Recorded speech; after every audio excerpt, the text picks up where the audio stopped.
Dining রুমে পিনপিনে নীরবতা বিরাজ করছে। পরিবেশটা অনেকটাই গুমোট। আরশাদ সাহেব ছেলে মতামত জানার জন্য বসে আছেন অধিক আগ্রহে। আজমল সাহেব কিছুটা চিন্তিত, কারণ সারহানকে তিনি চেনেন। এই ছেলে নিজের ইচ্ছে মতোই চলে। মাঝে মাঝে মনে হয় বড় ভাই আর সারহান একজন আরেকজনের কার্বন কপি হলেও আচরণগত দিক দিয়ে সারহান অধিক গম্ভীর।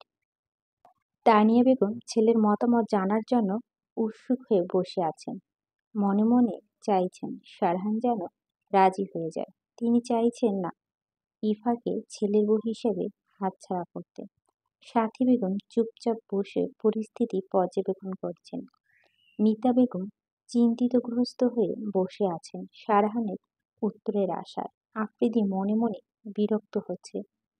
আসলে ঘুরতে এখন বিয়ে নিয়ে সবা বসে যায় না। সারহান রাজনীতি না করলে সে আগেই বোনের সাথে বিয়ে দিতে রাজি হতো। এই একটি জায়গায় মন মানছে না তার। তার উপরে সারহান কি জবাব দেবে তাই নিয়ে কিছুটা টেনশন রয়েছে। সারহানের মুখশ্রী গম্ভীর, ভেবে চলছে বহুবিধ ভাবনা। সে নড়ে চড়ে উঠল। চারপাশে সকলে দিকে চোখ বুলালো। সকলে অধিক আগ্রহ হয়ে বসে আছে। অরিত্রিকা হঠাৎ নিস্তব্ধ পরিবেশ দেখে কিছুটা কৌতূহলী হলো। সবাই হঠাৎ চুপ হয়ে গেল কেন? এখন আসলে কি কথা হচ্ছিল সে শুনতে পায়নি। সে সিঁড়ি থেকে নামতেই চোখ পড়ল রান্নাঘরে আড়ালে দাঁড়িয়ে থাকা পরিচিত মানুষটার দিকে। অরিত্রিকা একবার ডাইনিং রুমে বসে থাকা সকলের দিকে তাকিয়ে আবার রান্নাঘরে আড়ালে থাকা মানুষটির দিকে তাকালো। সে ধীর পায়ে এগিয়ে গেল রান্নাঘরের দিকে। তিশা সিঁড়িতে দাঁড়িয়ে সারহানের দিকে তাকিয়েছিল। আরেক সোফায় সুদর্শন একটা ছেলেকে দেখল। তার মানে এটা অরিত্রিকার মামাতো ভাই। কিছুটা সময় পেয়ে যেতেই খেয়াল হলো অরিত্রিকা তার সামনে নেই। আশেপাশে তাকিয়ে খুঁজি দেখল রান্নাঘরের দিকে যাচ্ছে। সেও অরিত্রিকার পিছু পিছু দ্রুততার সহিত রান্নাঘরের দিকে গেল। আপু, তুমি এখানে লুকিয়ে লুকিয়ে কি শুনছো? হঠাৎ অরিত্রিকার আগমনে ইভা হকচকিয়ে গেল। হচকাচানো ভঙ্গিতে অরিত্রিকার দিকে তাকালো। চোখে মুখে বিরাজ করছে অস্থিরতা। এভাবে কেউ যে তাকে দেখে ফেলবে বুঝতে পারেনি। ইভা এখানে দাঁড়িয়ে থেকে সকলের কথাবার্তা শুনছিল অনেকক্ষণ ধরে। অতীব আগ্রহী হয়ে সারহানের উত্তর শোনার জন্য দাঁড়িয়েছিল। জবাবটা শোনার জন্য এতটাই উদগ্রীব সে। তিশা অরিত্রিকার পাশে দাঁড়িয়ে ইভার দিকে তাকালো। এই মেয়েটা তার মানে অরিত্রিকার মামাতো বোন। দেখতেও সুন্দরী আছে। অরিত্রিকা ভুরু কুঁচকে তাকিয়ে আসছে। নিশ্চয় ইভা আপু সকলের বলা কথা শুনছিল। এটা ভেবেই নাক মুখ কুঁচকে আসলো। কেউ নিজের বিয়ের কথা আড়ি পেতে শুনে মনে মনে ইভাকে সে নির্লজ্জ উপাধি দিল। ইভা এদিক ওদিক তাকিয়ে আমতা আমতা করে বলল, আরে এমন কিছু না, এমনি এখানে দাঁড়িয়েছিলাম। আরিত্রিকা ইভার দিকে সন্দেহজনক দৃষ্টিতে ফেলে বলল, তুমি নিশ্চয় লুকিয়ে কথা শুনছিলে। আরে বোন, আসতে বল, কেউ শুনে ফেলবে। আপু, তুমি জানো না এভাবে লুকিয়ে কথা শুনতে নেই? এগুলো বদ অভ্যাস। ইভা করেছে ফ্যাসাদে। কিছুটা নিজের প্রতি বিরক্ত হলো সে। এখন ওর দিকে কি বলে বুঝাবে? এর মাঝেই নীরবতা ভেঙে শোনা গেল সারহানের কণ্ঠস্বর। ইভা, অরিত্রিকা আর তিশা মনোযোগী হয়ে হলো সেদিকটায়। সারহান পিনপিনে নীরবতা ভেঙে গম্ভীর ভাব এতে বলল, আমি বিয়েটা করতে চাই নাই। ডাইনিং রুমে যেন একটু ছোটখাটো ঝটকা লাগানো সকলে। মিতা বেগমের মুখ থমথমে হয়ে গেল। তানিয়া বেগমের নিজের পছন্দের প্রতি আস্থা ছিল। ভেবেছিল সারহান রাজি হয়ে যাবে, কিন্তু তার হলো কই। ছেলে তো না বলে দিয়েছে। তিনি করুণ চোখে আশরাফ সাহেবের দিকে তাকালেন। আরশাদ সাহেবের পত্নীর দিকে তাকিয়ে আশ্বস্ত করলেন। আজমল সাহেব এমনটা আশা করেছিল। তিনি অনেকটাই সারহানের সম্পর্কে অবগত। সাথী বেগম কোনো প্রতিক্রিয়া দেখালো না। হয়তো বুঝেছিল সারহান সম্মতি দিবেই না। আফ্রিদি সারহানের সিদ্ধান্তে খুশি হয়েছে। আশরাফ সাহেব গম্ভীর মুখে জানতে চাইলেন, বিয়ে করবেন না? কারণটা কি জানতে পারি? সারহানের বাবা দিকে তাকিয়ে শ্বাস টেনে বলতে লাগলো, আমি সকলকে বলেছিলাম বিয়ের বিষয় এখন না ভাবতে, বাট আপনারা সকলে হঠাৎ বিয়ে নিয়ে পড়েছেন। কারণ বলি তাহলে হয়তো বিষয়টা ক্লিয়ার হবে। ফার্স্ট অফ অল, আমি ইভাকে কখনো অন্য নজরে দেখিনি। বলতে পারেন ইশরাকে যেমন বোনের নজরে দেখি, তেমন ইভাকেও দেখেছি। আমি বলবো না ইভা দেখতে খারাপ, যথেষ্ট ভদ্র, নর্ম, শিক্ষিত মেয়ে সে। আমি আর এ বিষয়ে কথা বাড়াতে চাই না। বিয়ের বিষয়টা এখানে ক্লোজ। এরপর আর কথা যেন না হয়। সারা না আর এক মুহূর্তে সেখানে বসলো না, পা বাড়িয়ে চলল নিস্তুমে। সিঁড়িতে পা রেখে রান্নাঘরের দিকে তাকালো একবার। ইভার চোখে বেয়ে টপটপিয়ে পড়ছে অশ্রু। সে করুণ চোখে সারহানের দিকে তাকিয়ে আছে। ইভা নিজেকে শান্ত রাখতে পারছে না। অরিত্রিকা অবিশ্বাস্য চোখে সারহানের দিকে তাকিয়ে আছে। সারান চোখ ফিরিয়ে নিজ উদ্দেশ্যে বাড়ালো। ইভা অনুভূতিহীন হয়ে গেছে। কেমন অসহ্য লাগছে সবকিছু। সে তো সারহানকে পছন্দ করত, অনেক ভালো লাগতো। মিতা বেগম যখন সারহানের সাথে বিয়ে নিয়ে মতামত জানতে চেয়েছিলেন, তখন সে খুশি মনেই রাজি হয়ে গিয়েছিলেন। ভেবেছিলেন পছন্দ মানুষকে জীবনসঙ্গী হিসাবে পাবে। এই নিয়ে অনেক উত্তেজিত হয়েছিল সে। কিন্তু এক নিমিষেই স্বপ্নগুলো গুড়িয়ে গেল। জীবন থেকে ভালো লাগা মানুষটি হারিয়ে গেল। ইভা আর সেখানে দাঁড়িয়ে থাকতে পারল না। কাঁদতে কাঁদতে দৌড়ে চলে গেল দোতলা অরিত্রিকার রুমের দিকে। অরিত্রিকা স্তম্ভিত সারানের চলে যাওয়া দেখলো। এখনো তার বিশ্বাস হচ্ছে না। যা শুনছে মনে হচ্ছে ভুল শুনছে। সারহান যে এমন একটা সিদ্ধান্ত নিয়েছে, তাতে যেন এখনো বিস্ময়ের ভাব কাটছেই না অরিত্রিকার। মনে হচ্ছে সে স্বপ্ন দেখেছে। ইভার কান্নারত অবস্থা দৌড়ে যেতে দেখে অরিত্রিকা হুঁশ ফিরল। এতক্ষণ খুশি হলে ইভাকে দেখে তার খারাপ লাগছে। তাও খারাপ লেগেছিল যখন শুনেছিল ইভা আপুর সাথে সারহান ভাইয়ের বিয়ে। এক মুহূর্তে অবচেতন মন মেনে নিয়েছিল হয়তো আর সে সারহানকে পাবে না। বিয়েটা বোধহয় হয়েই যাবে। প্রথম ভালো লাগার মানুষের সাথে অন্য কাউকে সহ্য হয় না। এখন একটু হলে উপলব্ধি করতে পারছে ইভা কষ্ট। অরিত্রিকাকে চুপ করে দাঁড়িয়ে থাকতে দেখে তিশা ফিসফিসে বলল, এসব কি হচ্ছে রে? কিছুই বুঝতেছি না আমি। অরিত্রিকা মুখ গোমড়া করে বলল, আমিও তো বুঝলাম না কি হলো। ভেবেছিলাম সারহান ভাই রাজি, তাই পরিবারের মধ্যে বিয়ে নিয়ে আলোচনা করছে। এখন দেখি হবু বর সাহেব রাজি নয়। তিশা আফসোস করে বলল, আমি তো রাজি আছি। বিয়েটা আমাকে করলেই তো হয়। জানি জীবনেও বিয়ে করবে না আমায়। হার্টলেস মানুষ একটা। অরিত্রিকা মুখ ভেঙে বলল, ঠং। তোর খারাপ লাগছে না কেন? তোর মামাতো বোনের সাথে বিয়েটা হচ্ছে না এ কারণে?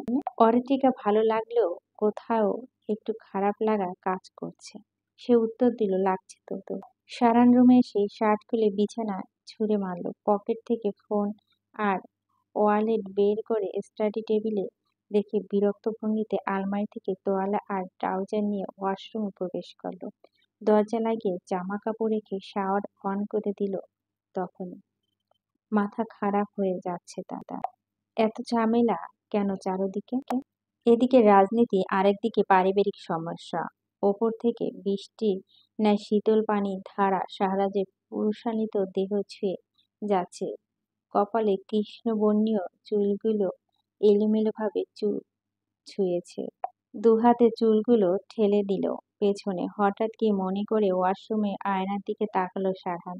তাকাইতে দেখলো লাল হয়ে থাকা চোখগুলো তীক্ষ্ণ দৃষ্টিতে অবলোকন করলো নিজ মুখ। তার কেমন অদ্ভুত অনুভূতি হচ্ছে। কখনো সে কোনো মেয়ের জন্য রাতে না ঘুমিয়ে থাকেনি, অথচ অরিত্রিকার কিছু কথা যেন তার ঘুমকে কাবু করে ফেলেছে। ঘুম যেন কোথায় হারিয়ে গিয়েছে। আর সারাদিন কেটেছে চিন্তিত ভাব নিয়ে। অরিত্রিকা জ্বরের ঘোরে সত্যি বলেও এখন হয়তো সেগুলো মনে থাকবে না। সারহান দীর্ঘশ্বাস ফেলল।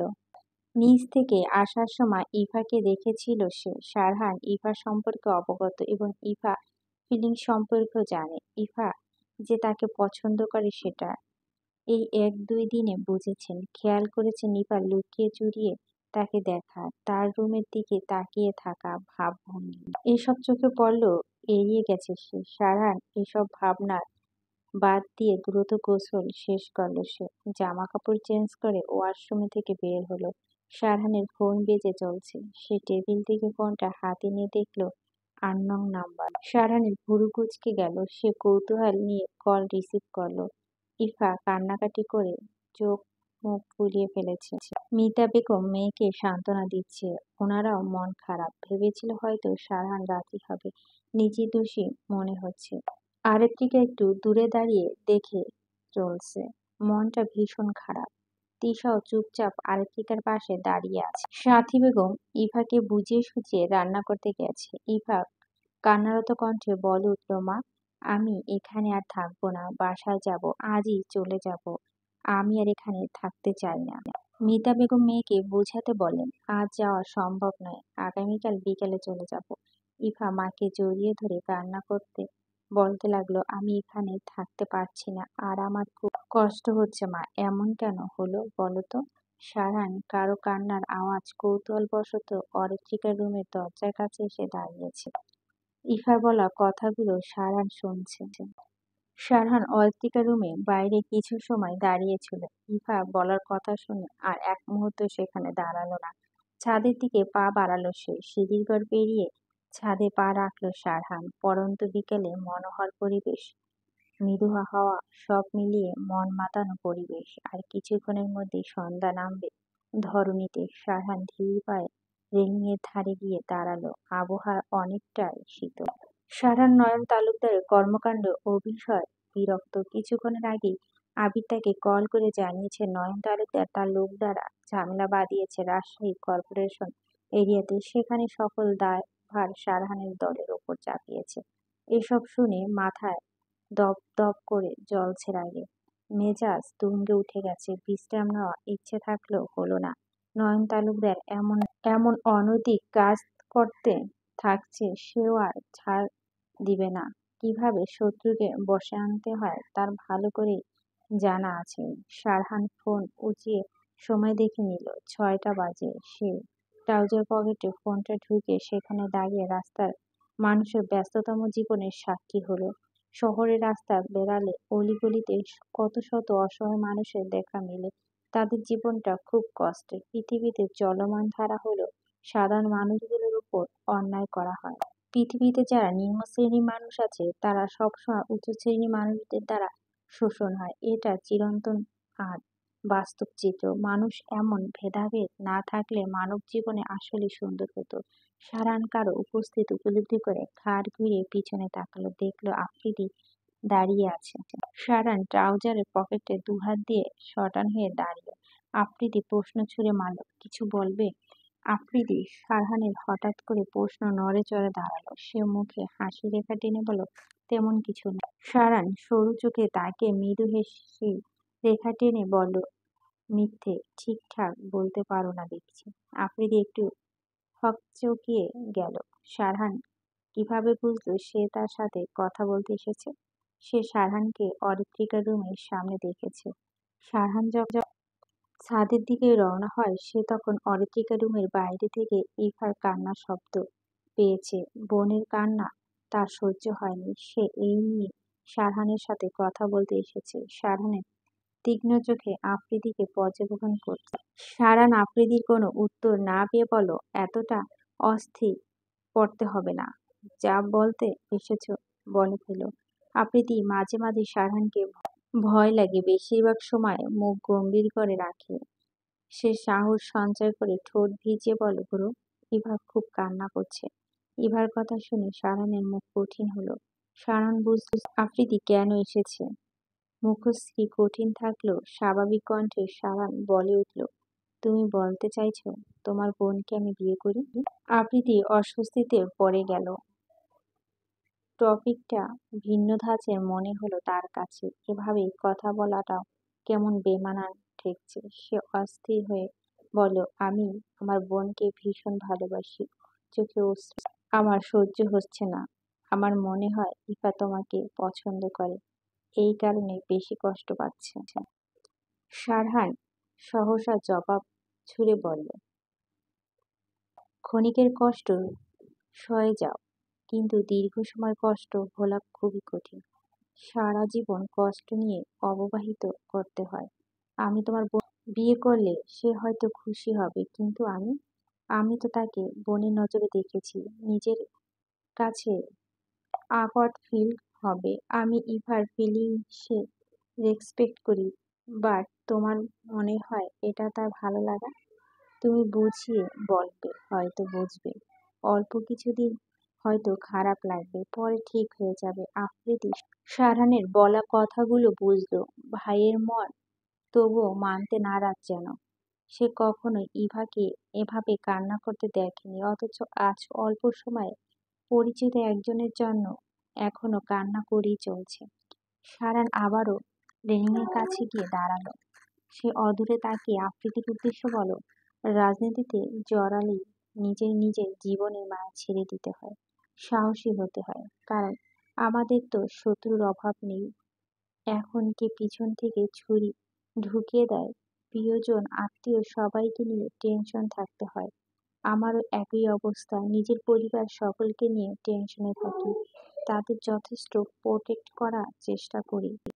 আমার কিছু হলেও তেমন যায় আসে না, তবে পরিবারের কোনো সদস্য যদি কোনো ক্ষতি হয় সেটা আমি মেনে নিতে পারবো না। ভাবতেই নিজের কাছে অবাক লাগে। এই একটা জায়গাতে আমার মতো কঠিন মানুষ খুব দুর্বল। একটা কথা জানো, এমন অদ্ভুত জীবনে নতুন করে কাউকে জড়াতে ভয় হয়। আমি যদি না থাকি তখন তার কি হবে, বুঝতে পারছো? আফ্রিদি সারানের কথা শুনে বলল, মানুষ কি একা সারা জীবন কাটাতে পারে? সারহান তার চক্ষুদ্বয় বন্ধ করে জবাব দিল, আমার অনিশ্চিত জীবনে যে সাদরে পদার্পণ করবে তাকে আমি আমার জীবন সঙ্গী রূপে গ্রহণ করব। আফ্রিদি সারহানের কথা শুনে মলিন হেসে বলল, তোমার বলা কথাগুলো গভীরতা পরিমাণ করলাম। আসলে রাজনীতিতে জড়ালে জীবন অনিশ্চিত। যে পথটা বেছে নিয়েছো সফলতা অর্জন করো, অ্যান্ড ফিউচার লাইফের জন্য অল দ্য বেস্ট। সারহান চক্ষুদ্বয় বন্ধ রেখেই বলল, থ্যাঙ্কস। আফ্রিদি আর কথা না বাড়িয়ে ছাদ থেকে চলে যাবে এমন সময় অরাত্রিকে দাঁড়িয়ে থাকতে দেখল। তখনই মলিন মুখ স্বাভাবিক করল সে। অরাত্রিকা সিঁড়িঘরে দাঁড়িয়ে আছে। আফ্রিদি মুখশ্রী স্বাভাবিক রেখে জিজ্ঞেস করল, এই সন্ধ্যায় ছাদে কেন এসেছো অরি? অরিত্রিকা থম মেরে দাঁড়িয়ে আছে, স্থির দৃষ্টিতে তাকিয়ে আছে সারহানের দিকে। হঠাৎ আফ্রিদির কণ্ঠস্বর শুনে চমকে গেল সে। সারহানের থেকে দৃষ্টি সরিয়ে সামনে তাকাতে দেখলো আফ্রিদি দাঁড়িয়ে আছে। অরিত্রিকা কিছুটা ধীর কণ্ঠে বলে উঠল, আমি আপনাকে ডাকতে তাই বলতে এসেছি। ও আচ্ছা, আমি তো এখনই যাচ্ছিলাম। সন্ধ্যায় ছাদে যেও না, নিচে চলো। অরিত্রিকা মুখ ফসকে বলে উঠল, আমি একা কোথায়? সারহান ভাই তো আছে, উনি থাকলে সমস্যা নেই। অরিত্রিকা কথাটা বললেই জিভ কাটলো। ভুল জায়গায় ভুল কথা বলে ফেলেছে সে। সেই চোরা চোখে আফ্রিদির দিকে তাকালো। আফ্রিদি একবার সারহানের দিকে তাকিয়ে অরিত্রিকাকে স্বাভাবিকভাবে বলে, ঠিক আছে, আমি যাচ্ছি। আফ্রিদি তেমন কিছু না বলেই চলে গেল। আফ্রিদি যেতে অরিত্রিকা হাঁপ ছেড়ে বাঁচল। যদি বুঝতো তাহলে তো আজ সবাই তার মনের খবর জেনে যেত। ভাবতেই দম আটকে আসছে তার। কথাটি সিরিয়াসলি নেয়নি, এতেই শান্তি। অরিত্রিকা সব জায়গায় মনের কথা বলবি না, এটা বলে নিজের মনে মনে বোঝাতে লাগলো। তারপর সে পা টিপে টিপে সারহানের পাশে গিয়ে দাঁড়ালো। সুঠামদেহী সুদর্শন মানুষটার কাছে নিজেকে ছোট মনে হলো। সে মেপে দেখলো সারহানের থেকে অনেকটা ছোট। কাঁধের নিচে পড়ে আছে সে। নিজেকে সারহানের সামনে লিলিপুট মনে হলো। অন্ধকারাচ্ছন্ন হয়ে আসছে চারিপাশ। অরিত্রিকা আর চোখে অবলোকন করলো সারহানের মুখ। দেখলো মুখটা গভীর। সে অনেকক্ষণ আগে ছাদে এসেছে। আফ্রিদি আর সারহানের সকল কথা সে শুনেছে। মনের মাঝে নানা জল্পনা কল্পনা শুরু হয়ে গেছে। এমন গম্ভীর কাঠখোট্টা মানুষের যে কোনো কিছুতে ভয় কাজ করে আজ জানালো। জেনেও সে বিস্মিত হয়েছে। এমন ঝটকায় যেন সে হেলে গেছে কিছুটা। সারান চক্ষুদ্বয় মেলে অরিত্রিকার দিকে না তাকিয়ে শান্ত কণ্ঠে শুধালো, নিচে না গিয়ে এখানে দাঁড়িয়েছিস কেন? অরিত্রিকার শান্ত কণ্ঠে শুনে শিহরে উঠল। দ্রুতার সহিত অন্যদিকে তাকালো সে। এমন হাঁ করে তাকিয়েছিল, জানলেই আবার কথা শুনিয়ে দিবে। অরিত্রিকা মিহি কণ্ঠে বলে উঠল, আপনি একা দাঁড়িয়ে আছেন তাই তাই। সাহারান অরিত্রিকার উত্তর শুনে নিশ্চুপ। অরিত্রিকা কিছুটা অবাক হলো। অন্য সময় হলে এতক্ষণ কথা শুনিয়ে দিত, অথচ আজ চুপচাপ। তার মন বলছে সারান ভাই হয়তো কোনো কারণে আপসেট হয়ে আছে। অরিত্রিকা আবারও তাকালো সারহানের দিকে। সুমিষ্টি স্বরে ডেকে বলল, সারহান ভাই আপনার কি আজ মন খারাপ? সারান এবার অরিত্রিকার দিকে শান্ত দৃষ্টি ফেলে তাকালো। কিছুটা নড়বড় অনুভূতি তার, তবুও শান্ত সে। সারান বলল, এমনটা কেন মনে হলো তো? অর্পিকা ঠোঁট উল্টো বলল, মনে হলো তাই বলল। সাহারান তা শুনে বলল, মন খারাপ নয়, আপনার কি ইফাকুর জন্য খারাপ লাগছে? সাহারান চাপা নিঃশ্বাস ফেলে বলল, এতক্ষণ তো দাঁড়িয়ে দাঁড়িয়ে সব কথা শুনছিস, তাও এমন স্টুপিটের মতো কথা বলছিস কেন? সাহারানের কথা অরিত্রিকা কাচুমাচু ভঙ্গিতে দাঁড়ালো। তার মানে সে যে ওখানে দাঁড়িয়ে ছিল তা সাহারান খেয়াল করেছে। সে ধীরে বলল, আপনি আমায় খেয়াল করেছেন? অরিত্রিকা যখন ছাদে এসেছে তখনই সাহান খেয়াল করেছে। অরিত্রিকার প্রশ্নের জবাব না দিয়ে বলল, জ্বর আছে এখন? না নেই, তাও ভালো। জ্বরের ঘরে তো গোপন কথা উগরে দিয়েছিলি কাল রাতে। এত সব গোপন কথা নিয়ে ঘুমাস কি করে? অরিত্রিকা হকচকিয়ে গেল, কিছুটা ভয় পেয়ে গেল। কোন গোপন কথা বলতে গিয়েছে সে? পেটে তো অনেক কথাই রেখেছিল, এখন কি হবে? কি করবে সে? অরিত্রিকা মুখশ্রী কাঁদো কাঁদো হয়ে গেল। করুণ চোখে তাকালো সারহানের দিকে। তাকিয়ে মিহিয়ে ঝড় কণ্ঠে বলল, কোন কথা বলছেন সারহান ভাই? সারহান নীরব দৃষ্টিতে অরিত্রিকার ভীতু মুখশ্রীর দিকে তাকিয়ে বলল, কিছু অনুরাগ মিশ্রিত বাণী, অভিমান, রাগ, ভালো লাগা নিয়ে কথাগুলো জ্বরের ঘোরে বলছিস, আর একটা কাজও করছিস। থাক, ওটা আর না বললাম, বুঝতে শিখেছিস বাস্তবতা। কোনো ভুল কিছু করে বসিস না, যার কারণে তুই সকলের কাছে খারাপ হয়ে যাস। অরিত্রিকা একটু দব্বে গেল। তার চোখে দ্বিধাদ্বন্দ্বী প্রশ্নের সমাহার। সে মস্তিষ্ক চাপ দিল, রাতের ঘটনা মনে করার চেষ্টা করল। অতিশয় চেষ্টা করেও কিছু সে মনে করতে পারল না। সাহারান অরিত্রিকা কিছু একটা ভাবতে দেখে গম্ভীর মুখে বলল, থাক, আর ভাবতে হবে না, আমি চললাম। সারান সিঁড়ির ঘরে পার করে চলে গেল। অল্প সময় অরিত্রিকা বিভ্রান্তকর পরিস্থিতিতে পড়েছে। সে বুঝতে পারছে না কোন কথাটি বলছে সে। ভাবি, আর কয়েকটা দিন থেকে গেলে হতো না? সাথী বেগম অনেকটা অস্বস্তি নিয়ে মিতা বেগমকে বললেন। মিতা বেগমের মুখশ্রী থমথমে। গতকাল থেকেই মন মেজাজ কোনোটাই ভালো নেই তার। সারা রাত মেয়েকে বুঝিয়েছে, সান্ত্বনা দিয়েছে। ইভা উদাসীন ভঙ্গিতে শুধু শুনে গেছে, কোনো প্রতিক্রিয়া দেখায়নি। চক্ষুদ্বয়ে অনবরত অশ্রু ঝরেছে। মা হয়ে মেয়ের কষ্টে তার সহ্য হচ্ছে না। চোখের সামনে সারহানকে দেখলে হয়তো আরো অনেক বেশি কষ্ট পাবে ইভা। তাই আর এক মুহূর্তে দেরি শোভনীয় মনে হলো না মিতা বেগমের কাছে। সবার সামনে নিজেকে স্বাভাবিক রাখলেও গতকালের ঘটনা তার কাছে অপমানজনকও মনে হয়েছে। তিনি সাথী বেগমকে প্রতিউত্তর করলেন, আজই ইফা যেতে চাইছে। আগামীকাল হতে নাকি ক্লাস অ্যাটেন্ড করবে। বেশি দিন ছুটি কাটালে পড়াশোনার ক্ষতি হবে। আবার তোমার ভাই কল করেছিল দ্রুত যাওয়ার জন্য। সাথী মিতা বেগমকে আর কিছু বললে না। নিজের কাছে খারাপ লাগছে। পরিবারের মাঝে বিষয়টা নিয়ে অনেক জলঘোলা হয়েছে। তানিয়া বেগম সাথী বেগমকে প্রথমে সারহানের সাথে ইফাত বিয়ের কথা বলেন। সাথী বেগম বারণ করে দিয়েছিলেন, কারণ সারহান যদি না বলে দেয় তাহলে বিষয়টা অন্যরকম পর্যায়ে যাবে। কিন্তু বড় যা এর মুখের উপর বারণ করা দৃষ্টিকোণ। তার ধারণা ঠিক প্রমাণ হয়েছে সারহান। মিতা বেগম কিছু একটা মিথ্যাশ্রীও হয়েছে আজ। ইফার আগামীকাল কোনো ক্লাস নেই। কোনো একটা কারণ দেখিয়ে যাওয়ার মাধ্যমে মিথ্যা বললেন তিনি। তারও এখানে আর থাকতে ইচ্ছে করছে না। আফ্রিদি গ্যারেজের সামনে দিকটা দাঁড়িয়ে হাঁপিয়ে যাওয়া ভঙ্গিতে মিতা বেগমকে বলেন, মা, লাগেজ গাড়িতে রেখে দিয়েছি, আর কোনো কিছু আছে সেগুলো গাড়িতে রাখতে হবে। মিতা বেগম কিছুটা ভেবে বলেন, সব তো নেওয়া হয়েছে, আর কিছু বাকি নেই। ওহ, ইফা কোথাও এখন আসছে না কেন? অরিত্রিকার সাথে আছে। আমার গাড়িতে গিয়ে বসি তাহলে। ঠিক আছে, চলো। আফ্রিদি গিয়ে ড্রাইভিং সিটে বসে পড়ল। তার পাশের সিটে মৃতা বেগম বসলো। সাথী দুজনে পিছু পিছু বেগম গাড়ির কাছে এগিয়ে গেলেন। ইফার অরিত্রিকা ডাইনিং রুমে পেরিয়ে সদর দরজার কাছে এসেছেন। রুম থেকে দুজনে একসাথে আসলেও কথা নেই তাদের মাঝে। দুজনই নিশ্চুপ, কারো মুখে কোনো কথা নেই।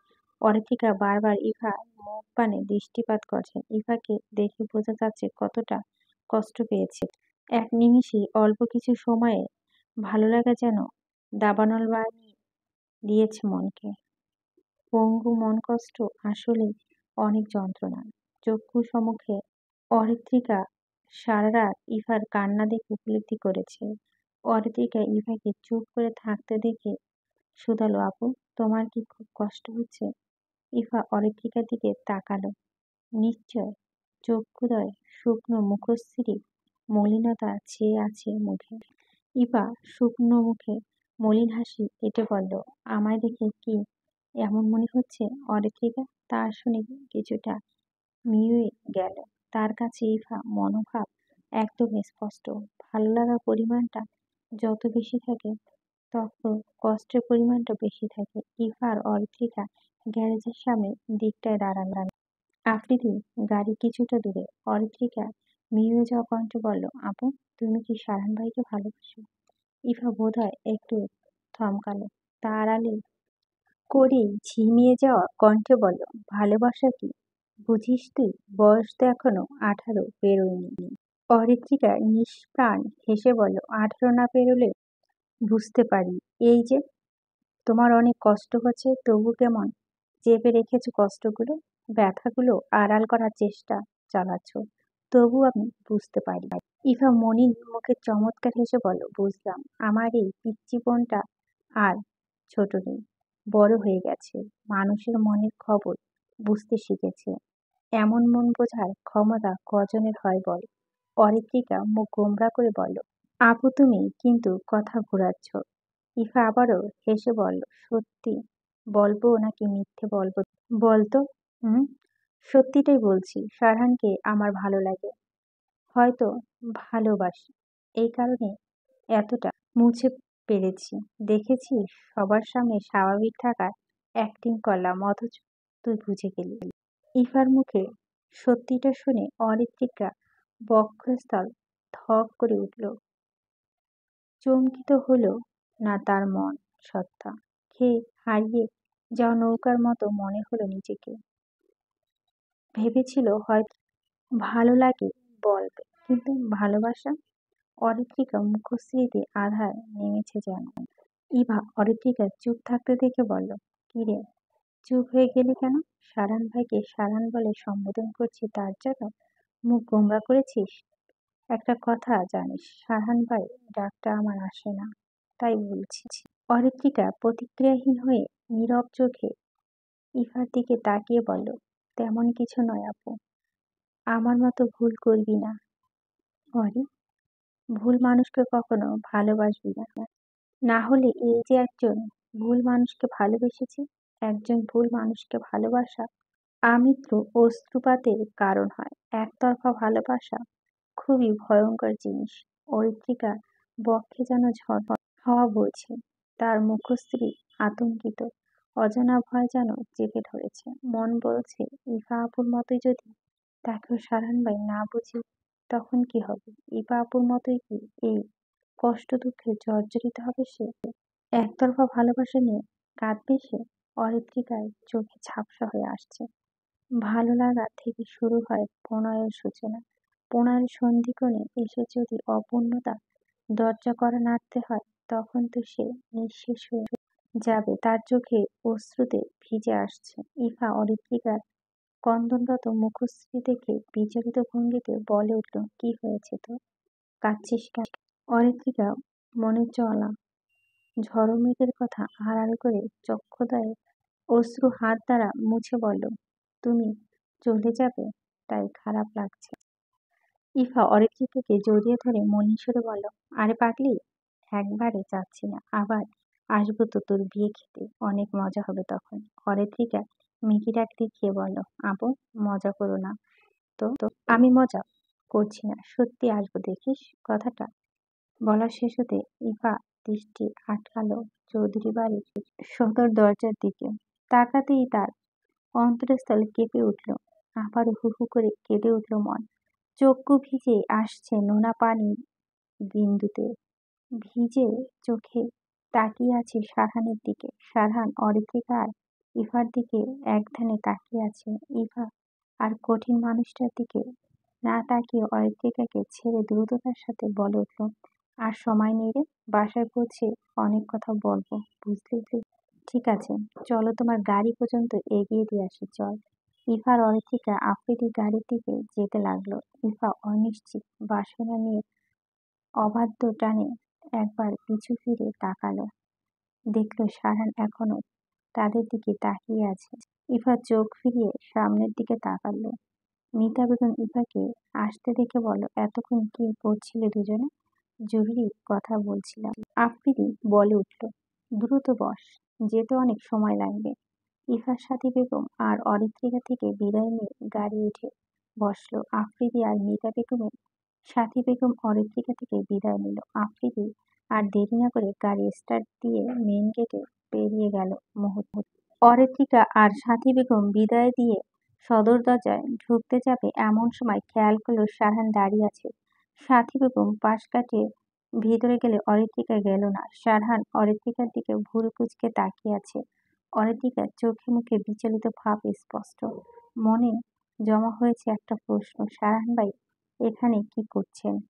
সবাইকে বিদায় দিতে এসেছেন? উৎকণ্ঠা চাপা না রাখতে পেরে অরিত্রিকা সারহানকে শুধালো, আপনি এখানে কি করছেন সারহান ভাই? সারহান একটু নড়ে চড়ে উঠল। অরিত্রিকার কথা পাত্তা না দিয়ে শুধু দৃষ্টিতে অরিত্রিকার দিকে তাকিয়ে জিজ্ঞেস করলো, কেঁদেছিস কেন? অরিত্রিকার মনে হালকা ভালো লাগা দোলা দিল। সারহান ভাই তার মুখশ্রী খেয়াল করেছে। তার উষ্ট্রকোণে বিরাজ করছে মৃদু হাসি রেখা। মনটা নিমিষে ফুরফুরে হয়ে গেল তার। ভালো লাগা প্রজাপতি যেন উড়ছে মনের আকাশে। অরিত্রিকা উচ্ছ্বাসিত ভাব অপ্রকাশিত রেখে বলল, ইভা আপু চলে গেছে তাই? সারান কিছুটা সময় চুপ থেকে সরাসরি প্রশ্ন করল, তোর কি মনে হয় আমি মায়ের কথা মতো বিয়েটা না করে ভুল করেছি? অরিত্রিকা আন্দাজ করলো কেন সারান এমন প্রশ্ন করেছে। সকাল হতেই তানিয়া বেগম রুম থেকে বাইরে বের হয়নি। আশরাফ সাহেবও গম্ভীর হয়ে আছে। কারোর সাথেই তেমন কথা বলছে না। সাথী বেগমও চুপচাপ নিরপেক্ষ ভূমিকা পালন করছে। আজমল সাহেব দুই একটা কথা বলছে। সারাত আর অরিত্রিকা সকাল থেকে এসব নিয়ে পর্যবেক্ষণ করছে। বাড়ির পরিবেশ অস্বাভাবিক। অরিত্রিকা শান্ত কণ্ঠে বড়দের ন্যায় সারহানের প্রশ্নের জবাব দিল, আপনি আমার থেকে বয়সে অনেকটা বড়। আমার থেকে আপনার বোঝার ক্ষমতা বেশি, জীবনের সম্পর্কে ধারণা বেশি। বিয়েটা আপনার একান্ত ব্যক্তিগত ব্যাপার। ইভা আপুকে কেন বিয়ে করলেন না তা অস্পষ্ট থাকলেও কিছুটা অবগত আমি। আপনি না করেছেন হয়তো আরো কোনো কারণ আছে। যাই হোক, আমার দৃষ্টিকোণ থেকে ভুল বা সঠিক কোনোটাই বলবো না। আপনার যা ভালো মনে হয়েছে তাই করেছেন। একটা কথা কি জানেন, আমি ইভা আপুর চোখে আপনার জন্য ভালো লাগা থেকে বেশি ভালোবাসা দেখেছি। আপনি তবু তাকে রিজেক্ট করেছেন। এসব এখন ভেবে আর লাভ নেই। আমার মনে হয় বড় মা রাগ ভাঙানো জরুরি আপনার। সকাল থেকেই তো আমাদের সাথে কথা বলছে না। ফারহান অরিত্রিকা বলা কথাগুলো শুনে গম্ভীর্য ভাব নিয়ে বলল, আমার মনে হয় তো মোটিভেশনাল বক্তা হওয়া উচিত। কেন? জানতে চাইলাম একটা কথা, আর তুই বললি কি করা উচিত আমার।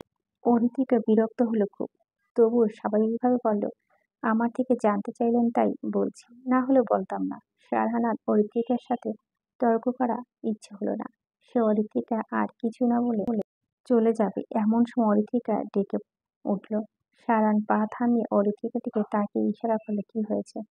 অরিত্রিকা মনের মাঝে জমিয়ে রাখা কথাগুলো উপস্থাপনা করলো, আপনি গত বলেছিলেন যে রমণী আপনার জীবনে আসতে চাইবে, তখন আপনি তাকে বেছে নেবেন। সারহানের মুখ গম্ভীর থাকলেও রহস্যময় হাসি রেখা ফুটে উঠল।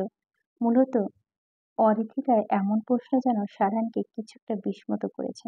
তবে একটু মজা পেয়েছে সে। সারহানকে অরিত্রিকা এমন একটি প্রশ্ন করবে তা একটু অবাক করা। সারহান রহস্যময় হাসি উষ্ট্রকোণে বজায় রেখে বলল, সেই রমণী নিশ্চয় বাকিদের থেকে আলাদা হবে।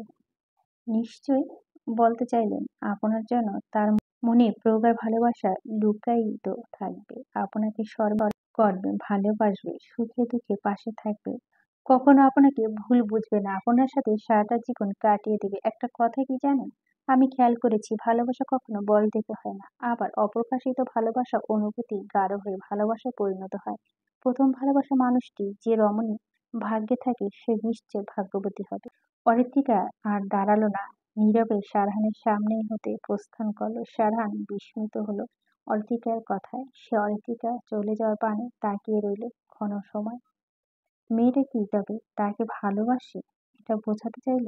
ভাবতেই সারানের হার্টবিট ফাস্ট হলো। সে নিজ হাত দ্বারা বক্ষস্থলে চেপে ধরল। কথাগুলো পরিধি অনেকটা, এতটা গভীরভাবে জমে থাকা গোপন কথা উদাহরণস্বরূপ ব্যাখ্যা করা অনেকটা চমকপ্রদ। অরিত্রিকা মুখ গোমড়া করে বসে আছে বিছানায়। তার চোখে মুখে স্পষ্ট ফুটে উঠেছে অসহায়ত্ব। করুণ চোখের বিছানার উপর তাকিয়ে আছে, সামনে একগাদা বইয়ের স্তূপ। এত বইয়েই কয়েকদিনে সে কি করে পড়বে, এসব ভাবনায় মাথা ঘুরিয়ে যাচ্ছে। চারপাশে অন্ধকার দেখছে সে। মেডিকেলের জন্য প্রিপারেশন নিয়েছিল শুধু, কয়েক মাসে কোচিংও করেছিল। মেডিকেলে চান্স হয়নি তার। পাবলিক অ্যাডমিশন দিবে, পাবলিক অ্যাডমিশনের জন্য আলাদাভাবে পড়তে হবে। উফ, কিভাবে কি পড়বে অরিত্রিকা বুঝতে পারছে না। এখন তার হাত পা ছুড়ে কান্না করতে ইচ্ছে করছে। 2 ঘন্টা যাবৎ বসে আছে বই নিয়ে, শুধু গুটি কয়েক এমসিকিউ পড়েছে সে। অরিত্রিকা মন চাচ্ছে বইগুলো গুছিয়ে ঘুমিয়ে পড়তে। অরিত্রিকার ফোন বাজছে, এতে মেজাজ চটে গেল। বিগড়ে যাওয়া মেজাজে সে ফোন হাতে নিয়ে দেখল ইশরা ভিডিও কল করেছে। অরিত্রিকা রিসিভ করলো তখনই। ইশরা অরিত্রিকার মুখ থমথমে দেখে বলল, কি রে, কি হয়েছে, মুখ এমন এমন আমসত্ত্ব মতো করে রেখেছিস কেন? অরিত্রিকার রাগ কমে গেল। সে মুখ গোমড়া করে তামাশা মিশ্রিত কণ্ঠে বলে উঠল, আমি মনে হয় বাঁচব না রে বোন। ইশরা চমকে বলে উঠল, কেন, কি হয়েছে? বোন, আমি মরে যাচ্ছি, বাঁচা আমায়। আরে বল, কি হয়েছে? সামনে অ্যাডমিশন, এখনো কিছুই করিনি, কিভাবে কি করব বলতো? ঈর্ষা বুঝতে পারলো অরিত্রিকার কাহিনী। সে তো ভেবেছিল অনেক বড় কিছু হয়েছে। আমিও কিছু পড়িনি, বই নিয়ে বসে আছি, পড়তে ভালো লাগছে না, মন বলছে অ্যাডমিশন না দিয়ে কোনো কলেজে ভর্তি হয়ে যাবে। আমারও তাই মনে হচ্ছে, চল রাজশাহী কলেজে ভর্তি হই, এবার যদি ভার্সিটিতে চান্স না পাই কপালে দুঃখ আছে। অরিত্রিকা তপ্ত নিঃশ্বাস ফেলল। কপালটাই খারাপ তার। কিছুটা চিন্তিত হয়ে বসে। ইফা আপু কোথায়? ইশরা কথা শুনে অরিত্রিকা ফোনের স্ক্রিনে তাকিয়ে বলল, ইফা আপু আজ সকালে ঢাকা চলে গেছে। ইফা কিছুটা বিস্মিত হয়ে বলল, এত দ্রুত চলে গেল? হুম। আচ্ছা, এসব কথা বাদ দে, বিয়ে কি হলো? সারান ভাই কি রাজি হয়েছে? অরিত্রিকা ফুরফুরে মেজাজে উত্তর দিল, না, উনি রাজি হননি। বাড়িতে এই নিয়ে একটু ঝামেলা চলছে। সারহান ভাইয়ের সাথে কেউ ঠিকভাবে কথা বলছে না। ইশরা ভাবুক হয়ে বলল, আমারও মনে হয়েছিল রাজি হবে না। অরিত্রিকা উত্তেজিত হয়ে ইশরাকে বলল, জানিস কি হয়েছে, তোর ভাবনাই সঠিক হয়েছে। ইশরা কৌতূহল হয়ে বলল, কি হয়েছে আর কোন ভাবনা? আমাদের ধারণা ঠিক, ইফা আপু সারহান ভাইকে পছন্দ করত, এমনকি ভালোবাসত। ইশরা বিছানায় শুয়েছিল, চমকে উঠে বসে চিল্লিয়ে বলল উঠল, এসব কি বলছিস? অরিত্রিকা মন খারাপ করে বলল, জানিস ঢাকা যাওয়ার সময় আপু মন খারাপ ছিল, সারহান ভাই তাকে বিয়ে করবে না জেনে সারা রাত কেঁদেছে। ইশরার চোখে বড় বড় হয়ে গেল। সে বলল, আরে আমি তো ভেবেছিলাম হয়তো ক্র্যাশ খেয়েছে, এখন দেখি ভালোবাসে। এতটা সিরিয়াস কেস, আগে তো বুঝিনি। আমিও এটা ভেবেছিলাম, এখন দেখি সম্পূর্ণ উল্টো। সারহান ভাই মনে কি চলে আমাদের মতো বুদ্ধি কম ওয়ালিদের মাথায় ঢুকবে না। বিয়ে যেহেতু হবে না তাই ভেবে লাভ নেই। এখন বল, তুই সুস্থ হয়েছিস? জ্বর সেরেছে? এখন অনেকটা সুস্থ। ঈশা একটু মশকরা করতে ইচ্ছে হলো। এই সুযোগে অরিত্রিকাকে একটু জ্বালানো যাক। যেই ভাবা সেই কাজ। ঈশা মজার ছলে বলে উঠল, প্রিয় মানুষের বিয়ে হয়ে যাবে, সেই শোকে বৃষ্টি ভিজে জ্বর বাঁধিয়ে কি অবস্থা করেছিলি। ছি অরিত্রি, ছি। মানুষ জানলে কি বলবে বলতো। এই তো মেয়ে বিরহে এসব নিজেকে কষ্ট দিচ্ছে, তার উপর অন্য কোনো ছেলে না মেয়ে তার বড় বাবার ছেলের জন্য পাগলামো করছে। অরিত্রিকা ফোন স্ক্রিনে টকমক দৃষ্টি ফেলল, রাগ দেখিয়ে বলল, এই থাবড় দিমু তোরে, এসব কি উল্টোপাল্টো বকছি। সত্যি বললেই দোষ, আমার থেকে লুকিয়ে লাভ নেই। আমার চোখে ফাঁকি দেওয়া একবারে ইম্পসিবল। তোর কথা গোপন রেখেছি তার জন্য ধন্যবাদ দে আমায়। তোর মতো শাকচুন্নিকে ধন্যবাদ দেবো কেন? ঈশা কপাল চাপে নাটকীয় ভঙ্গি বলে, মানুষের জানানো না রে, সারহান ভাইকে বলে দেওয়া উচিত ছিল। উনি বিরহ মন পড়েছে ওনার নিজের চাচাতো বোনের। কেন যে বললাম না, সেই দিন তো জানতে চেয়েছিল। এখন মনে হচ্ছে বলা ঠিক ছিল। অরিত্রিকা কঠিন চোখে তাকালো ঈশার দিকে। এই মেয়ে থেকে কোনোদিন কিছু লুকাতে পারেনি সে, আজও সবকিছু ধরে ফেলেছে। ঈশা অরিত্রিকার রাগী মুখে দেখে হেসে বলল, আরে রাগ করছিস কেন? আমি সত্যি কাউকে বলবো না। এ বয়সে এমন একটু একটু ভালো লাগতেই পারে, এটা তো স্বাভাবিক। এমনই মনে হয় না মামু ওনার সাথে বিয়ে দিবে তো? অরিত্রিকা রাগে নাকের পাটা তো ফুলছে, রাগে মাথা দপদপ করে জ্বলছে। মন চাইছে ঈশার মাথা ফাটিয়ে দিতে। ঈশা অরিত্রিকার রাগাশ্রী মুখ দেখে হাসি বন্ধ করে বলল, আরে আমি ফান করছিলাম, তোকে একটা কথা বলি শোন। অরিত্রিকা রুদ্ধস্বরে বলল, কি?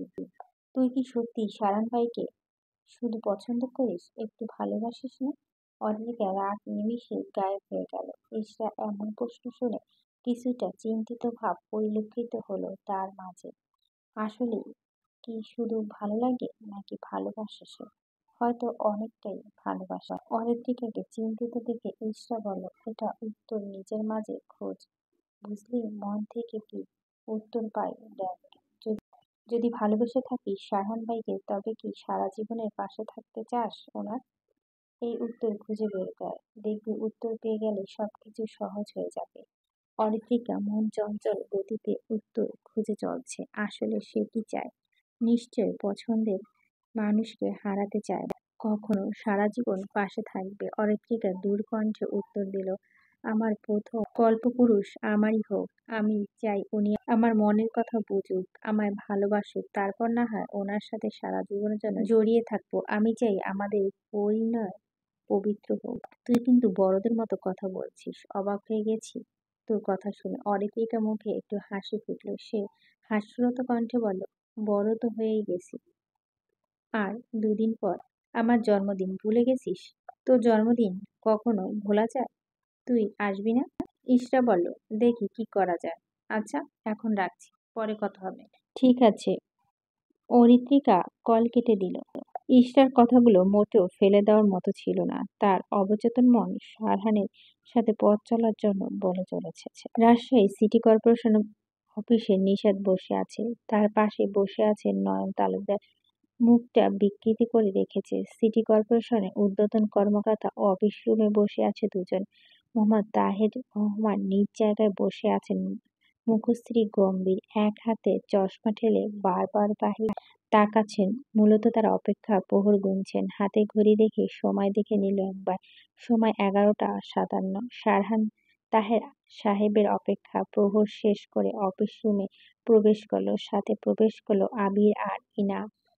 মোহাম্মদ তাহের চোখে চশমা ঢেলে একজনে দেখে দিল সারহানকে। সুদর্শন শ্যামবর্ণীয় মানুষটিকে তার কাছে অনেকটা গম্ভীর মনে হলো। সারহান রোদ চশমা খুলে আবিরের হাতে ধরিয়ে দিল আর ইনানকে বাহিরে অপেক্ষা করতে বলল। আবির আর ইনান চলে যেতেই সারহানের চোখ পড়ল নিশাতের দিকে। নিশাত সারহানের দিকে তাকিয়ে বাঁকা হাসছে। তার দিকে সারহানের চোয়ালা শক্ত হলো। দাঁতে দাঁত চেপে ক্রোধে সংবরণের চেষ্টা চালালো। তাহের সাহেব সারহানের দাঁড়িয়ে থাকতে দেখে বলল, মিস্টার সারহান, এখানে দাঁড়িয়ে না থেকে প্লিজ সামনে এসে বসুন। সারাহ নিশাদের থেকে চোখ ফিরিয়ে নিল। সে গিয়ে চেয়ার টেনে একপাশে বসে পড়ল। সারহান সাহেব গলা খাঁকড়ে দিয়ে বলল, আপনাদের কেন ইনফর্ম করা হয়েছে তার সম্পর্কে আপনারা অবগত তো? ফারহান কাঠিন্য এঁটেই বলল, আমি অবগত নই। প্লিজ কারণটা বলুন। তাহের সাহেব নয়ন তালুকদার উদ্দেশ্য করে বললেন, আপনি নিশ্চয় জানেন কেন ডাকা হয়েছে। নয়ন তালুকদার একবার সারহানের দিকে তাকিয়ে বলল, হুম। সারহান তীক্ষ্ণ দৃষ্টিতে সবকিছু অবলোকন করে বুঝল, হয়তো সিটি কর্পোরেশনের সামনে যে ঝামেলা হয়েছিল তার জন্য ডাকা হয়েছে। নয়ন তালুকদার নিজের লোক লাগিয়ে এমন বিশৃঙ্খলা সৃষ্টি করেছেন, তার খবর আবির তাকে দিয়েছে। মোহাম্মদ তাহের বললেন, একদিন আগে সিটি কর্পোরেশনের সামনে একটা ঝামেলা হয়েছিল, তা তো সকলেই জানা। পাবলিক প্লেসে ঝামেলা করাটা বেমানান। সাধারণ মানুষজন যাওয়া আসা করে, তারা তো ভয় আতঙ্কে হয়ে যায়। বিষয়টা অন্তত আপনার রাজনীতিবিদদের বোঝা উচিত। দুই দলের ঝামেলা কেন পাবলিক ফেস করবে? এটাই উদ্দেশ্য আপনাদের ডাকা হয়েছে। নিজেদের ব্যক্তিগত বা রাজনৈতিক শত্রু তার বহিঃপ্রকাশ করবেন না পাবলিক প্লেসে। সারহান চুপচাপ শুনল শুধু। নয়ন তালুকদার সারহানের নিশ্চুপ তার সুযোগ নিয়ে বলল, আমার দলে কেউ এসব ঝামেলা যুক্ত নয়, এগুলো সব বিরোধী দলের লোক করেছে। সারহান মুহূর্তে মৃদু হাসল। নয়ন তালুকদার নিজের ছাপায় গাওয়াটা তার কাছে জঘন্য রকম হাস্যকর মনে হলো তার কাছে। মোহাম্মদ তাহের নয়ন তালুকদারের কথা শুনে বলল, আমাদের কাছে প্রমাণ আছে আপনার দলের লোকগুলোই সেদিন ঝামেলা করেছিল, আর নাম বিরোধী দলের হয়েছে। আপনাদের এমন আগ্রাসন কর্মের কারণে দুজন হসপিটালে অ্যাডমিট হয়েছে। আশা করছি পরবর্তীতে এসব ঘটনা রিপিট হবে না। নয়ন তালুকদারের মুখ থমথমে হয়ে গেল। নিশার চোখের সামনে নিজের মামার এমন অপমান শুনে ভিতরে ভিতরে রেগে ফেটে যাচ্ছে। সারহানের উষ্ট্রকোণে বজায় আছে রহস্যময় হাসি। হাস্যতর অবস্থায় সারহান বলল, এই ছোট্ট একটা কাজের জন্য ইলেকশনের কাজ ছেড়ে আসতে হলো। It not fair. Next time এমন কাজ আমায় ডাকবেন না। এসব শোনার আমার টাইম নেই। এটা কি ইম্পর্টেন্ট কথা? সারহান চেয়ার ছেড়ে শার্টে হাতা ফোল্ড করতে করতে বলল, কোনো প্রবলেম হলে আবিরকে কল করে বলবেন। এসব ছোট প্রবলেম আবির সামলে নেবে। আজ আসছি। সারহান অফিসে থেকে বেরিয়ে গেল। মোহাম্মদ তাহের হতবুদ্ধির ন্যায় শুধু চেয়ে রইল। তিনি তো আরো কথা বলতে চেয়েছিলেন, তার আগেই সারহান চলে গেল। সবই কপাল, কোথাও সম্মান নেই। সারহান পার্কিং প্লেসে এসে দেখল ইনান গাড়ি স্টার্ট দিয়েছে। গাড়ির দরজা খুলে বসে যাবে এমন সময় নিশাদের কণ্ঠস্বর শুনতে পেল। সারহান গাড়ি দরজা আটকে নিশাদের দিকে ভুরু কুঁচকে তাকালো। নিশাদ ঠোঁট এলিয়ে হেসে সারহানের সম্মুখে দাঁড়ালো। সারহান বিরক্ত প্রকাশ করে বলল, এমন ক্যাবলার মতো হাসছিস কেন? এখানে কি কোনো দাঁতের অ্যাড দিতে বলা হয়েছে? নিশাদের হাসি থেমে গেল সহসা। হাসি থামিয়ে রাগান্বিত হয়ে সারহানের দিকে তাকালো। সারহান তা দেখে ব্যস্ততা দেখিয়ে বলল, কি বলবি বল, আমার অনেক কাজ আছে। নিশাদ শয়তানি হাসি বুঝিয়ে বলল, আসলে তোকে দেখে একটা কথা মনে পড়ল, তাই সেটা জানতে থামতে বলেছি। কি? আমার হবু বউয়ের খবর জানতে। অনেকদিন খোঁজ খবর রাখতে পারিনি, তোর সাথে দেখা হলো তাই ভাবলাম একবার অরিত্রিকার কথাটা নেওয়া দরকার। তো কেমন আছে আমার হবু বউটা? সারহান মুখশ্রী কাঠিন্য বর্ণ ধারণ করল। দুহাত মুষ্টিবদ্ধ হয়ে এলো রাগে। রাগে চোখ লাল হয়ে গেছে সারহানের। মন চাইছে জিভ টেনে ছিঁড়ে দিতে। নিশাদ যেন সারহানের এমন রূপ দেখে আজও মজা পেল। সে আবারও বলে উঠল, অরিত্রিকার খবরটা আমাকে জানানো তোর কর্তব্য। সম্পর্কে আমি তোদের বাড়ির জামাই হব। এখন আবার এটা বলিস না, বিয়ে তো ভেঙে গেছে। বিয়ে ভাঙলে আবার কিছু যায় আসে না। আমি জানি কিভাবে অরিত্রিকাকে নিজের করতে হয়। তুই তো আমার শালা। নিশাত আর কিছু বলতে পারল না। তার আগে শক্তপোক্ত পুরুষালিত হাত তার কপালে আওয়াজ রোধ করে দিল। নিশাত হাঁসফাঁস করছে। সারহান নিজ হাতে সর্বোচ্চ শক্তি দিয়ে নিশাতের গলা চেপে ধরল। সব রাগে যেন ওর উপর মেটাচ্ছে। সারহান রাগান্বিত স্বরে পিছে যাওয়ার কণ্ঠে বলে উঠল, তোর সাহস তো দেখছি আকাশ ছুঁয়েছে। কার সামনে কি বলতে হয় তা বোধহয় মগজ থেকে বেরিয়ে গেছে। আজ তোর সাহস দেখে অনেক অবাক হলাম বটে। অরিত্রিকার দিকে নজরটা অফ কর, না হলে তোর এই চোখ দুটো আমি কাউকে দেখা অবস্থায় থাকবে না। জিভ দিয়ে অরিত্রিকা নিয়ে কথা বলবি, সেই জিভ টেনে ছিঁড়ে ফেলবো। একটু সময় লাগবে না আমার। So be careful and do. বলা যায় প্রথমবারে থেকেও এবার খারাপ অবস্থা করতে পারি, তখন কাউকে নিজের মুখ দেখাতে ভয় করবে তোর। আর একটা কথা, অরিত্রিকার দিকে আর এক নজর তুললে তাকাস, তাহলে একবারে জানে মেরে দিব। তোর শালা এমন জায়গায় গুম করবো কেউ তোর লাশের হদিশ পাবে না। শালা। সারহানের ক্রোধে গর্জনরত সিংহাত্মক চাউনি নিষাদের দিকে তাকিয়ে আছে। রাগে শরীর থরথরিয়ে কাঁপছে তার। মুখশ্রী লাল হয়ে গেছে। নিষাদ ছটফট করছে, দুহাতে চেষ্টা করেও গলা হতে সারানের হাত ছাড়াতে পারছে না। জিভ বেরিয়ে গেছে, চোখ উল্টে যাচ্ছে, অবস্থা খুবই ভয়াবহ। আবির গাড়ির ভিতর হতে সারহানের এসব ধ্বংসাত্মক রূপ দেখে তড়িঘড়ি করে গাড়ি থেকে নেমে আসলো। ইনানও সারহানের এমন রূপ দেখে ভয় পেয়ে গেছে। সেও দেখলো পরিস্থিতি উত্তপ্ত। এখানে সারহানকে না থামালে নিষাদে মেরে ফেলবে। নিজ চোখে সারহানের এমন ভয়াবহ রূপ দেখে কয়েকবার চক্ষু মুখে দেখেছেন। সে গাড়িতে আর বসে না থেকে দ্রুততার সহিত গাড়ির দরজা খুলে দৌড়ে গেল সারহানের দিকে। আবির আর ইরান সারহানের হাত থেকে নিষাদকে বাঁচানোর চেষ্টা চালাচ্ছে। নিষাদের অবস্থা শোচনীয়, চক্ষুদ্বার হতে পানি গড়িয়ে পড়ছে, শরীর অসাড় হয়ে আসছে। সারহান নিষাদের দিকে তাকিয়ে বিদ্রূপ হাসি হাসল সে। নিষাদের গলা হঠাৎই ছেড়ে দিল। নিষাদ ধুলোমাখা রাস্তা ধপাস করে বসে পড়ল। দুর্বল শরীরে চোখ ঘোলা হয়ে গেছে।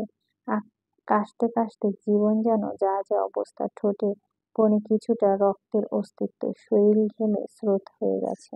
সারহান নিষাদের করুণ অবস্থা দেখে স্বাভাবিক হলো।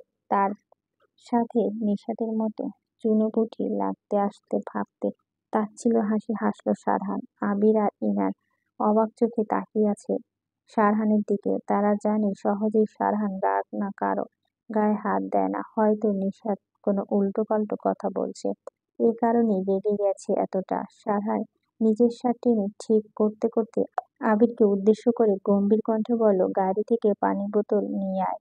আবির ভালোই নিষাদকে শিক্ষা দিতে গিয়ে হাঁপিয়ে গিয়েছে, হয়তো পানি খাবে। সে কথা মতো গাড়ি থেকে পানির বোতল নিয়ে আসলো।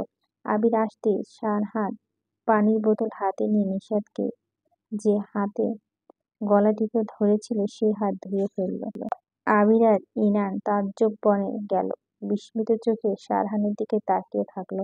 ভেবেছিল এক আর হলো আরেক। সারহান হাত ধুয়ে আবিরের হাতে বোতল ধরিয়ে দিয়ে খেয়াল করলো দুজনে তার দিকে অদ্ভুত চোখে তাকিয়ে আছে। সারহান বিরক্তি ঠেলে বলল, এমন করে দুজনে আমার দিকে তাকিয়ে কি দেখছো? আবির আর ইনানের ধ্যান ভাঙল। আবির বলল, আমি ভেবেছিলাম তুই হয়তো পানি খাবি, গর্দভ একটা। আবিরের মুখ গোমরা হয়ে গেল। ইনান নিজেকে বাঁচাতে গাড়ির দিকে ছুটে গেল। নয়ন তালুকদার ভাগ্নেকে খুঁজতে খুঁজতে পার্কিং প্লেসে বসে থাকতে দেখে দৌড়ে আসলেন। এসেই দেখলেন নিষাদের বিধ্বস্ত মুখ। দেখে চমকে উঠলেন। নিষাদ তখনও স্বাভাবিক হয়নি, জোরে জোরে শ্বাস টেনে যাচ্ছে, গলায় আঙুলে দাগে স্পষ্ট। নয়ন তালুকদার নিষাদকে দেখে ভয়ার্ত কণ্ঠে বলে, নিষাদ এই অবস্থা কি করে হয়েছে? নিষাদ কথা বলার অবস্থায় নেই, তবুও নয়ন তালুকদারের কথা শুনে উচ্চারণ করল সারহান। নয়ন তালুকদার সারহানকে তখনও খেয়াল করেনি। তিনি সারহানের নাম শুনে মাথা রাগ উঠে গেল। তখনই রাগান্বিত হয়ে আসে পাশে তাকিয়ে সারহানকে দেখায় প্রাস চালালো, সামনে পেলেই খুন করবে। কত বড় কলিজা হয়েছে যে নিষাদে আবার মেরেছে। সারহান বক্ষে দুহাত গুজে মামা ভাগ্নের কাহিনী দেখছে। নয়ন তালুকদার সারহানের কে তাকিয়ে থাকতে দেখে ফুঁসে উঠল। ফুঁসে সারহানের সামনে গিয়ে দাঁড়ালো। নয়ন তালুকদার ক্ষিপ্ত হয়ে বলল, নিষাদকে তুই মেরেছিস? সারহান আশেপাশে তাকিয়ে বলল, অবশ্যই আমি মেরেছি। আমি ছাড়া ওই অসভ্যটাকে মারার সাহস কারো নেই। নিষাদকে অসভ্য বললি তুই? সারহান দায়সারা ভাঙতে বলল, বলছি আপনার ভাগ্নে অরিত্রিকা পিছু ছাড়তে বলুন। লাস্ট টাইম ওয়ার্ন করলাম, কাজ না হলে আপনার ভাগ্নিকে এমন সুস্থ অবস্থায় চোখের সামনে দেখবেন। নয়ন তালুকদার কিছু বললেন। এমন সময় সারহান নিজের গাড়িতে এগিয়ে বসল। প্রিয় কল্পপুরুষ, প্রিয় কল্পপুরুষ বললাম কারণ আপনার নাম ধরে সম্বোধন করার সময় এখনো আসেনি। আশা করছি খুব শীঘ্রই প্রিয় বলে ডাকবো। আপনার নাম সম্বোধন করতে পারবো। আজ প্রথম নিজের মনে লুকিয়ে রাখা কথাগুলো সাদা কাগজে নিখুঁতভাবে লেখার চেষ্টা করছি। কিছু অনুভূতি খুবই অবাধ্য হয়, প্রণয়ানুভূতি ও তেমনই অবাধ্য। মনের গহীনে অসময়ে হঠাৎই আপনার জন্য অদ্ভুত অনুভূতিগুলো প্রজাপতির ন্যায় পাখা মেলে উড়তে থাকে। আপনি নামক প্রণয় সুখ যেন যেন ব্যথিত পরিণত হয়েছে। তীক্ষ্ণ ভালোবাসাগুলো ইচ্ছে করছে আপনার কাছে প্রকাশ করি। আমার মনের গহীনে লুকায়িত আপনাকে নিয়ে ছন্ন ছাড়া ভালো লাগাগুলো যেন অনুভূতির শীর্ষে। কখনো ভাবিনি আপনার মতো কঠিন গম্ভীর কাঠখোর শ্যামপুরুষের প্রণয় আমার মতো চঞ্চলা অষ্টদশী কন্যা গভীরভাবে আটকে যাবে। ভাবতে অবাক হয়ে যায়। আমার বয়স আপনার থেকে অনেকটাই ছোট হলেও আমার মনে আপনার জন্য থাকা অনুভূতির টুকরো নয়। আপনি আমাকে কেন বুঝেন না বলুন তো? আপনার বিরহে যেন প্রতিনিয়ত পড়ছি। হৃদয়ের দহন কি আপনি দেখছেন না? জানেন আপনাকে নিয়ে কত শত কল্পনা করছি। কল্পনা কি কখনো বাস্তব হবে না? হয়তো হবে, আবার নাও হতে পারে। আমি কখনো আপনার দ্বারে নিজের ভালোবাসা বহিঃপ্রকাশ করব না। আপনি আমার মনে আপনার জন্য প্রণয় অনুভূতিটি উপলব্ধি করুন। আপনার মনে আমার জন্য ভালোবাসা জন্ম হোক। আমি চাই আমাদের পরিণয় পবিত্র হোক। ভালোবাসি আমার প্রিয় কল্পপুরুষ, ভালোবাসি আপনাকে। ইতি। আমিময় কল্পপুরুষের বিমোহিত এক কিশোর। অরিত্রিকা নিজের মনে চলমান কথাগুলো সাদা কাগজে ভাঁজে উগরে দিল নিমিষে। লেখা শেষ হতেই কলম থামিয়ে দিল সে। আজ প্রথম কাকে চিঠি লিখছে। সে কখনো অদ্ভুত অনুভূতি হচ্ছে তার। স্থির চিত্রে সে তাকিয়ে রইল সাদা কাগজে। বক্ষের কালো রঙের লেখা নিজ অন্তরস্থল জমে থাকা প্রগাঢ় ভালোবাসা উষ্ণ ঝুলে আছে মিষ্টি হাসি। কেমন যেন লজ্জাভাব অনুভব হচ্ছে। অরিত্রিকার মাঝে মাঝে বড্ড অদ্ভুত মনে হয় নিজের কাছে। সারহান নামক মানুষটি নিয়ে অদ্ভুত ভাবনা ভালোবাসা আসেনি, তবে এখন প্রায় এমন ভাবনা মস্তকে চলমান। হঠাৎ করে একজনকে ভালো লাগা, তার প্রতি ভালো লাগা থেকে ভালোবাসার সূচনা। অরিত্রিকা ঈর্ষার সাথে কথা বলার পর থেকে প্রশ্নগুলো নিজেকে করছে কয়েকবার। অনুভব করছে সারহানের প্রতি তার ফিলিংস মোটেও ঠুনকো নয়, বড় অনেকটাই দূর। সে তো একজনে আসক্ত হয়েছে, তবে কি মানুষটা তাকে বুঝবে? এই ভাবনায় কুরে কুরে খাচ্ছে তাকে। মস্তিষ্ক নানা রকমের চিন্তা ঘুরপাক খাচ্ছে। তার অনুভূতি কি মাঝে লুকিয়ে রাখতে নাকি প্রকাশ করতে বুঝতে পারছে না। একটু সময় নেওয়া দরকার। সাদাত অরিত্রিকার অনেকক্ষণ ধরে রুমের বাইরে হতে ডেকে যাচ্ছে, অথচ কোনো সাড়া শব্দ নেই। সাদাত প্রচন্ড বিরক্ত হলো। সে দরজা নক করে রুমে প্রবেশ করলো। সাদাত রুমে আসতেই দেখলো অরিত্রিকা পড়ার টেবিলে বসে আছে, আনমনে কিছু একটা ভেবে চলছে। সাদাত ভুরু কুঁচকে গেল। কি এমন ভাবছো যে দিন দুনিয়া ভুলে অন্য গ্রহে চলে গেছস? সে এগিয়ে এসে টেবিলের দিকে উকি দিল। তখনই দেখতে পেল অরিত্রিকার লেখা চিঠি। সে কৌতূহলবশত চিঠিটি লিখে প্রতিটি লাইন আড়ালো। পুরো চিঠি পড়তে চমকে গেল। শতম্বিত চোখে অরিত্রিকার দিকে তাকিয়ে রইল। চোখের সামনে প্রেমপত্র দেখে অবাক হয়ে গেল সে। অরিত্রিকার মনে এমন কিছু ছিল তা যেন মানতেই পারছে না। কিন্তু কালপুরুষ এটা আবার কে? নানা ভাবনা জর্জরিত সাদাতের মস্তিষ্ক। মনে মনে ভয় আছে, যে বাড়ি কেউ জানলে এবার আর অরিত্রিকাকে কেউ বাঁচাতে পারবে না। সারহান ভাই জানতে পারলে তাণ্ডব শুরু হয়ে যাবে। অরিত্রিকার টেবিল হতে চিঠিটি খপ করে হাতের মুঠোয় পুরে নিল। অরিত্রিকা হঠাৎ এমন হওয়াতে হকচকিয়ে উঠল। সামনের টেবিলে তাকাতে চিঠিটি না দেখে পিছু ফিরল। দেখল সাদাত চিঠি হাতে মিটিমিটি হাসছে। এবার ব্ল্যাকমেল করে কিছু হাতিয়ে নিয়ে যাবে। অরিত্রিকা সাদাতকে সামনে দেখে ভয় পেয়ে গেল কিছুটা। বদমাসটা নিশ্চয়ই সব পড়ে নিয়েছে। এখন তো তাকে খুব খেপাবে, ব্ল্যাকমেল করবে। উফ, এখন কি হবে তার? সাদাত মিটমিটে হেসে বলল, বাহ, চিঠিও লেখা হচ্ছে দেখছি। অরিত্রিকা থম মেরে মুখে বলল, চিঠিটা দেখে। সাদা চিঠিটা নাড়িয়ে দেখতে দেখতে বলল, এটা এখন ভাইকে দেব, তখন কি হবে ভাবতে পারছিস? তোর এই আশিককে তোর চোখের সামনে কাছে ঝুলিয়ে পিটাবে। আহ, কত সুন্দর দৃশ্য। অরিত্রিকা ক্ষুব্ধ হলো, কে বলবে তার ভালোবাসার মানুষ আর কেউ? তোর ওই যন্ত্রমানব ভাই। সাদাতের মুখে কথাটা শুনে শরীর জ্বলে যাচ্ছে। কটমট দৃষ্টিতে তাকিয়ে সাদাতকে দেখছে সে। অরিত্রিকা সাদাত থেকে চিঠিটা নেওয়ার চেষ্টা করতে লাগলো। সাদাত চিঠিটা উপরের দিকে হাতের দ্বারা উঁচিয়ে রেখেছে। সাদাত অরিত্রিকা থেকে লম্বা হয়। অরিত্রিকা লাফিয়ে চিঠিটা ধরতে পারল না। অরিত্রিকা রাগে খাতা দিয়ে সাদাতকে হঠাৎ মারতে শুরু করলো। সাদাত নিজেকে বাঁচাতে রুম থেকে দৌড়ে চলে গেল। অরিত্রিকা পিছু পিছু ছুটল। রুম থেকে বেরোতে গেল। সাদাত সিঁড়ি বেয়ে নিচে দৌড়ে যাচ্ছে। অরিত্রিকাও সিঁড়ি বেয়ে নামতে লাগলো দ্রুত। ডাইনিং রুম পেরিয়ে বাড়ির সামনে বাগানে চারপাশে দুজনে চক্কর দিচ্ছে। অর্চিকা দৌড়াতে দৌড়াতে বলল, ভাই প্লিজ দে, আমি তোকে অনেকগুলো চকলেট খাওয়াবো। সাদা তো শুনে হেসে বলল, আমি কি মেয়ে নাকি, মেয়েরা চকলেট খায়?